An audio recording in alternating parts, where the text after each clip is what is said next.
ریاست جارجیا سے تعلق رکھنے والی مریم کہتی ہیں کہ ان کے تارکین وطن دوست جارج فلوئڈ کی ہلاکت کے بارے میں گفتگو کے دوران واقعے کے حقائق کی بجائے مظاہروں کے دوران تشدد اور لوٹ مار پر زیادہ توجہ دیتے ہیں۔ اس کے سدباب کے لیے مریم نے سماجی اور نسلی انصاف پر گفتگو کے لیے فیس بک پر ایسے لوگوں کا ایک گروپ بنایا جن کے والدین میں سے ایک کا تعلق یورپ یا امریکہ اور دوسرے کا ایشیا سے ہے۔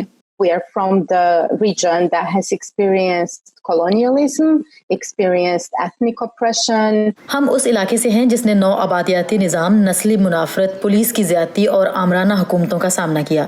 دوسری جانب ہم میں سے کچھ سفید فاموں کو اس نسلی امتیاز کا تجربہ نہیں رہا۔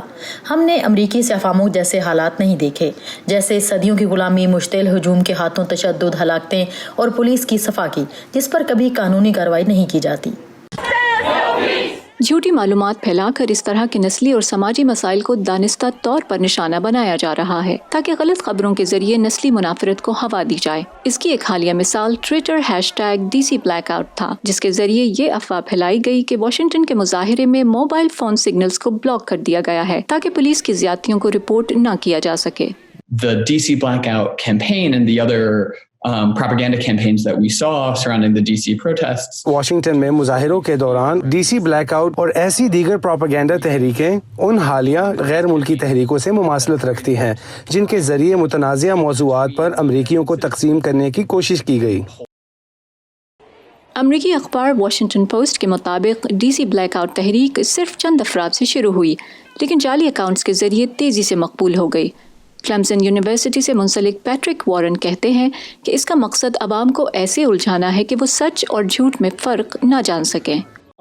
معاشرتی اتحاد کو مجروح کرنا تاکہ لوگوں کو یہ باور کرایا جائے کہ حقیقت تک پہنچنا ناممکن ہے اور وہ اس کی کھوج لگانا چھوڑ دیں۔ سن 2016 میں IRA نے انٹرنیٹ ریسرچ ایجنسی کا آپریشن چلایا تو ہم نے سیاسی میدان کے دونوں اطراف کے اکاؤنٹس دیکھے۔ یہ دونوں میڈیا پر حملہ کرتے ہیں، ایک بائیں سے اور دوسرا دائیں طرف سے۔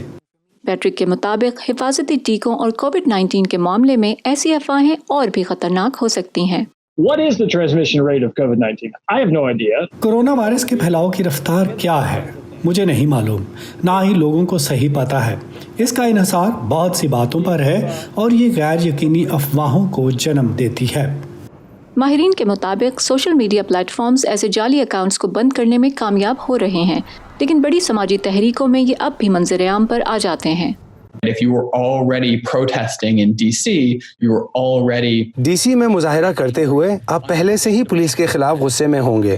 پولیس اور شہریوں کے درمیان پرتشدد واقعات کے بعد آپ حکومتی اقدامات پر نکتہ چینی کریں گے، تو آپ ذہنی طور پر تیار ہوں گے یہ ماننے کے لیے کہ حکومت کسی بھی حد تک جا سکتی ہے، جیسے تمام کمیونیکیشن کاٹ کر کوئی انتہائی قدم اٹھانا۔